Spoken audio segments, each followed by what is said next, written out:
Hello મિત્રો, મારી YouTube ચેનલમાં આપ સર્વનું હાર્દિક સ્વાગત છે। આજે આપણે જિલ્લા શિક્ષણ સમિતિ અરવલ્લી મોડાસા અને ધોરણ 3 વિષય ગણિત તારીખ 8-10-2025 બુધવારના રોજ પ્રથમ સત્રાંત પરીક્ષાનું સંપૂર્ણ સોલ્યુશન જોવાના છીએ। હવે અહીં પ્રશ્ન 1 છે। આપેલા ચિત્રનો અડધો ભાગ દર્પણમાં જોતા તેના જેવો જ ભાગ દેખાય તો હા અને ન દેખાય તો ના લખો। પહેલામાં હા આવશે, બીજામાં ના, ત્રીજામાં ના અને ચોથામાં હા। હવે પ્રશ્ન 2 નીચે આપેલી સંખ્યાની પેટર્ન યોગ્ય રીતે પૂર્ણ કરો। પછી બ નીચે આપેલી સંખ્યાને ઉતરતા ક્રમમાં ગોઠવો। હવે આગળ પ્રશ્ન 3 દાખલા ગણો।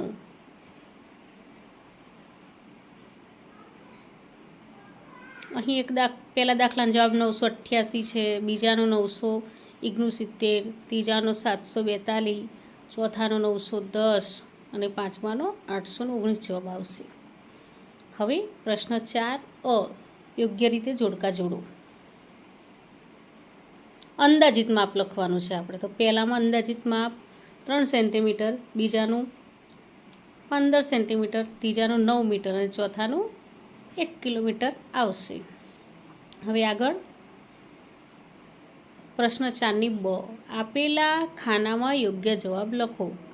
તો પહેલામાં 200 સેન્ટીમીટર આવશે અને ત્રીજામાં 3 મીટર આવશે।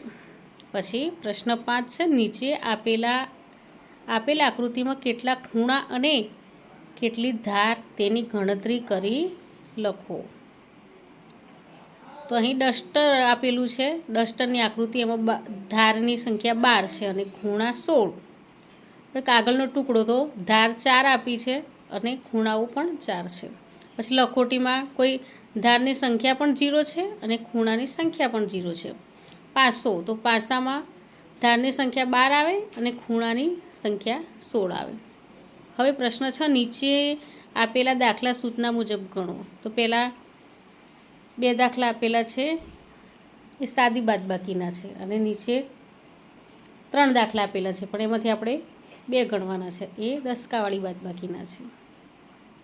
હવે આગળ પ્રશ્ન 7 આપેલા કેલેન્ડર પરથી પ્રશ્નના જવાબ લખો। તો એ કે સપ્ટેમ્બર 2025નું કેલેન્ડર આપેલું છે કે આ મહિનામાં કેટલા રવિવાર છે, તો આપણે કેલેન્ડરમાં જોવાના છે, તો 4 રવિવાર છે।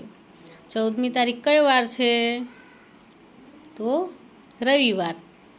કઈ તારીખે મહિનો પૂરો થાય, તો 30 તારીખે।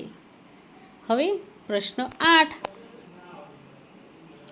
આપેલ ઘડિયાળમાં દર્શાવેલ સમય લખો। એ ઘડિયાળ આપેલી છે તેમાં સમય દર્શાવેલો છે તે જોઈને આપણે લખવાનો છે। તો પહેલી ઘડિયાળમાં કમ્પ્લીટ 9 વાગ્યા છે, બીજી ઘડિયાળમાં છે 2 વાગ્યા છે અને ત્રીજી ઘડિયાળમાં 10:30 એટલે 10:30 થયા છે।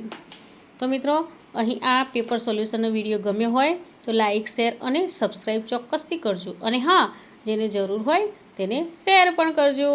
બાય।